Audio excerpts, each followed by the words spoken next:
법도 권리금 소송센터입니다. 오늘은 월세가 밀린 경우 권리금 소송에 대해 설명드리겠습니다. 임차인이 영업을 하다 보면 장사가 잘 되지 않아 월세를 밀리는 경우가 종종 있습니다. 얼마나 밀리면 안 되는지, 또 월세를 밀렸을 때 권리금을 받을 수 있는 방법은 없는지 등에 대해 설명드리도록 하겠습니다. 월세를 밀렸을 때 권리금 소송을 할 수 없는 경우가 있나요?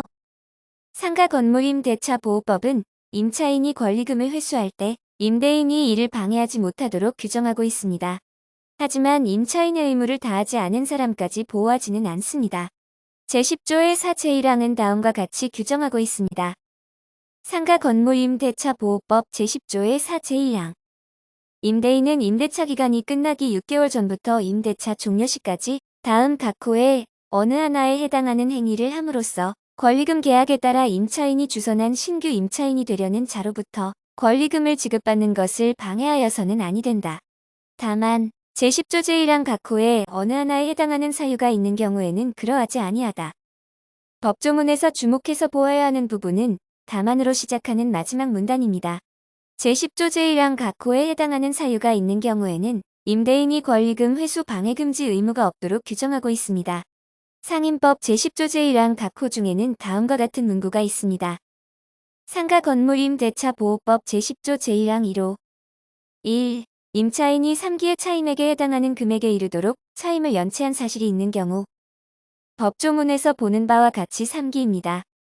즉, 3기 이상에 해당하는 월세를 밀리면 권리금 소송을 해도 패소한다는 뜻입니다. 여기서 주의해서 보아야 할 것은 3기입니다.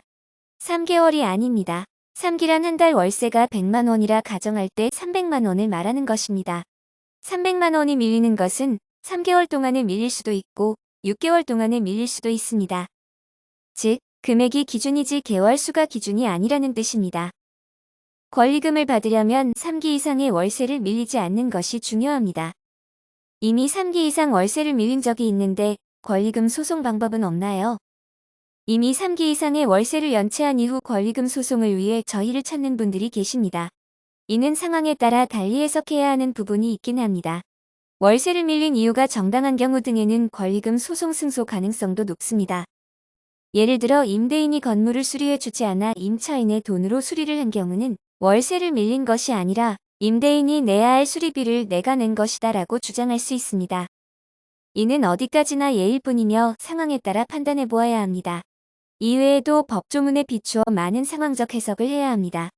본인의 상황에 대해 무료 법률 상담이 필요하신 분은 전화 주셔서 도움받으시기 바랍니다.